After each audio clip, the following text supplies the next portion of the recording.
sa séance du 11 septembre 2025, le Conseil a examiné un rapport additif à la loi des finances rectificatives instituant la gratuité des visas au profit des ressortissants des pays africains. En rappel, selon les dispositions de la loi 001-2024 du 22 février 2024 portant conditions d'entrée et de séjour des étrangers, de sortie des nationaux et des étrangers du Burkina Faso, l'accès au territoire national burkinabé est conditionné par la présentation d'un visa valide, et ce, à l'exception, bien sûr, des dispositions d'exemption de visa prévues dans certains accords bilatéraux ou communautaires. Aujourd'hui, avec ce rapport, et ce conformément à la vision panafricaniste du chef de l'État, le Burkina Faso réaffirme sa ferme volonté de raffermir les liens historiques de fraternité entre les peuples africains. Désormais, avec ce rapport, aucun ressortissant africain ne déboursera une somme pour s'acquitter des frais de visa. Il suffit seulement de formuler la demande en ligne et de pouvoir bénéficier gratuitement de ce visa. Alors je tiens à souligner ici que la gratuité n'est pas l'exemption.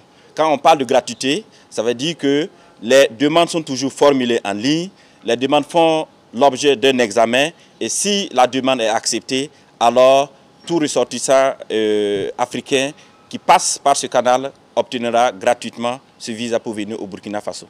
Le sens profond de ce décret se situe à deux niveaux.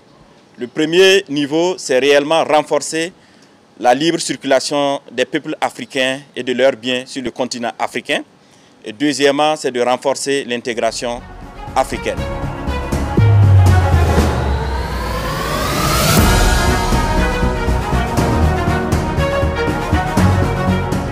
Du ministère de la fonction publique, du travail et de la protection sociale, le Conseil a adopté un projet de loi portant institution de jours chômés et payés et de journées de commémoration et de recueillement au Burkina Faso.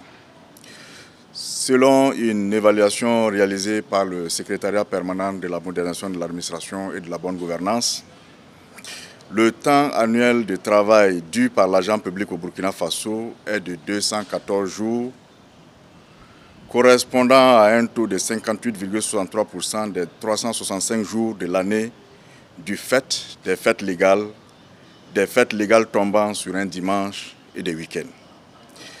Une autre estimation du ministère de l'économie et des finances fait ressortir que le temps de travail perdu engendre une perte cumulée annuelle au budget annuel de l'État d'environ 67,5 milliards au titre de l'année 2025, sous le leadership de son Excellence le capitaine Ibrahim Traoré, président du Faso, chef de l'État, président du Conseil des ministres, notre pays s'est résolument tourné vers la souveraineté nationale et l'accroissement de la production de la richesse. Il convient alors d'ajuster le temps consacré au travail dans les administrations publiques et privées afin de soutenir les réformes qui concourent à la réalisation de cette orientation politique. Le présent projet de loi est proposé à cet effet. Pour mettre un accent particulier sur la laïcité de l'État, le présent projet de loi abandonne la notion de fête légale pour adopter celle des journées chômées et payées et des journées de commémoration et de recueillement. De ce fait, il propose l'abrogation de la loi portant fête légale et événements à caractère historique au Burkina Faso. Ce projet de loi propose en principal des dates précises et à défaut, il indique des événements dont les dates sont variables pour être des jours chômés et payés et des journées de commémoration et de recueillement. Les journées chômées et payées sont celles au cours desquelles les salariés ne travaillent pas sur toute l'étendue du territoire national, mais bénéficient de leur salaire. Les jours et dates ci-après indiqués sont chômés et payés au Burkina Faso. 1. Le 1er janvier. 2. Le 8 mars. 3. Le 1er mai. 4. Le 11 décembre. 5. Le 15 mai. 6. Le 15 août. 7. Le 25 décembre. 8. Le jour de l'Ascension. 9. Le jour de Ramadan. 10. Le jour de Tabaski. Et 11. Le jour de Mawlud. Fondamentalement, on n'évoque pas le jour de Pâques, car la Pâque est célébrée un dimanche alors que le samedi et dimanche sont déjà chômés. En outre, la disposition qui veut que lorsqu'une fête légale tombe sur un dimanche, le lendemain est obligatoirement chômé et payé, n'est plus opérante dans la mesure où le projet de loi en cours ne traite plus des fêtes, mais des journées chômées et payées et des journées de commémoration et de recueillement. La journée de commémoration et de recueillement est celle consacrée à la célébration d'un événement laïque, religieux ou coutumier, qu'il soit civil ou militaire. Elle sera une journée de travail continu. Dans ce cas, les horaires de travail des dites journées sont proposés pour être fixés par communiqué des ministres chargés de la fonction publique et du travail. Ce sont le 3 janvier, le 4 août, le 5 août, le 15 octobre, le 31 octobre et le 1er novembre.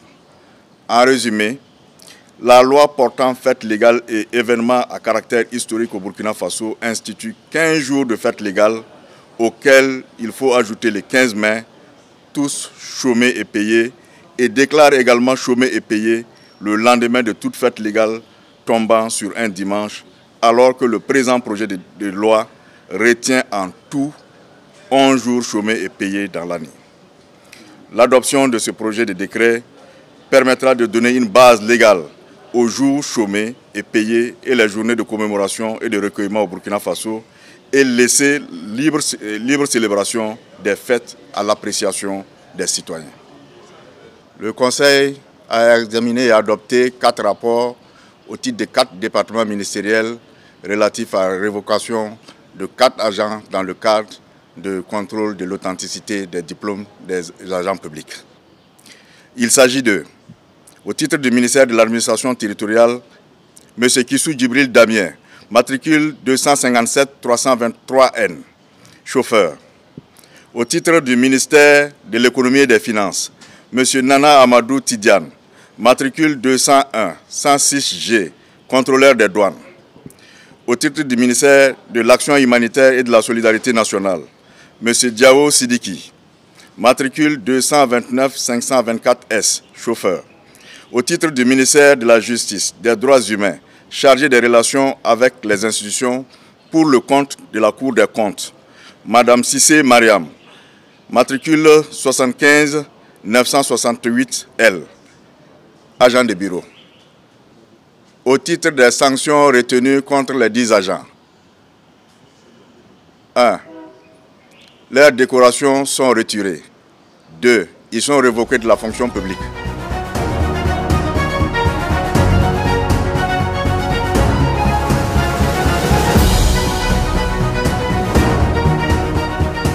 Travailler à être plus proche de nos réalités socio-culturelles et conformément au décret de juin 2023 qui a défini en tout cas la promotion du Faso d'Anfani, du Koko Danda et d'autres tissus traditionnels.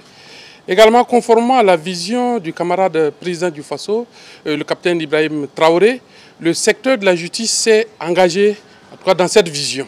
Et vous avez suivi en septembre dernier le port du costume par les magistrats des juridictions de première instance et d'appel. Cette fois-ci, les 3 décrets portent d'abord définition du costume d'audience du président du Conseil constitutionnel et des membres du Conseil constitutionnel, entièrement conçu en Faso d'Anfani à partir de la cotonnade locale. Le deuxième décret porte définition des caractéristiques et des conditions du port du costume d'audience pour les magistrats, les présidents et les magistrats des hautes juridictions, à savoir la Cour de cassation, le Conseil d'État et la Cour des comptes.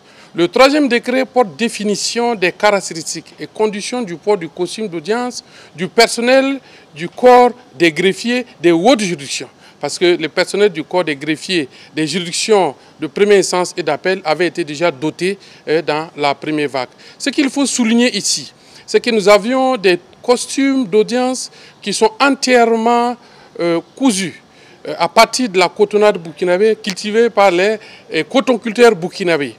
Et les prix également varient sensiblement, parfois jusqu'au 10e. Parce que vous prenez le costume au niveau des hautes juridictions et au niveau du Conseil constitutionnel, vous avez un costume conçu en Faso d'Afani, dont les prix varient entre 350 et 475 000 francs CFA, par rapport à un costume importé qui coûtait à plus de 4 600 000.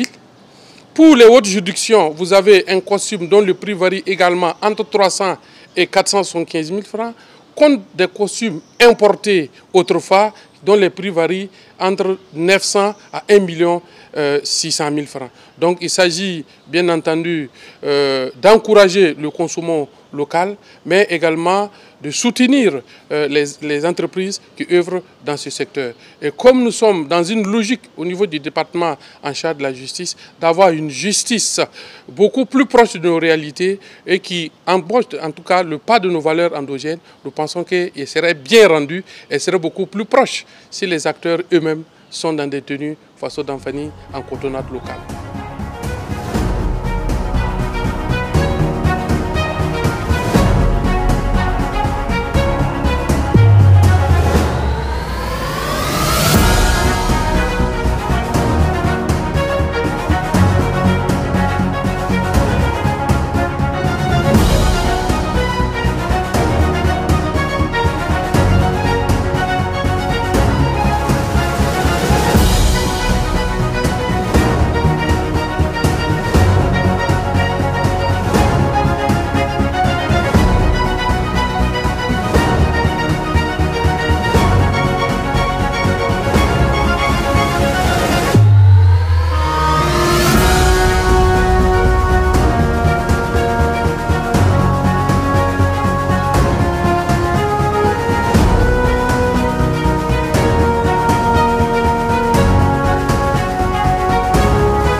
Une autre facette de l'information au Burkina Faso.